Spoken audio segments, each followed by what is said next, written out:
tukanin tem hai Kuhu menco bahasai Amin bencakun Amai no bahasai Amin aniakun Kuhu menco bahasai Amin bencakun Amai no bahasai Amin aniakun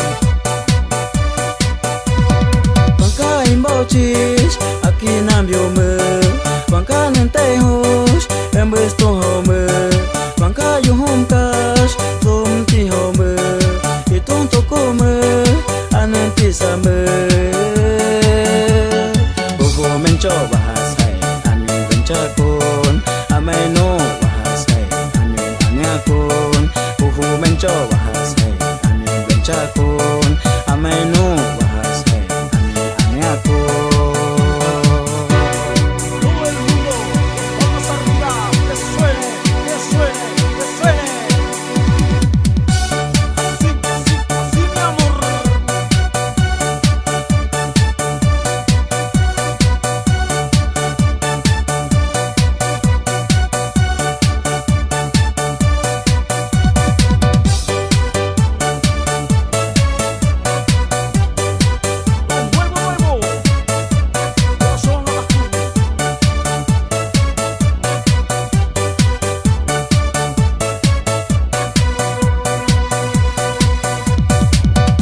Minas, dakin pas bayi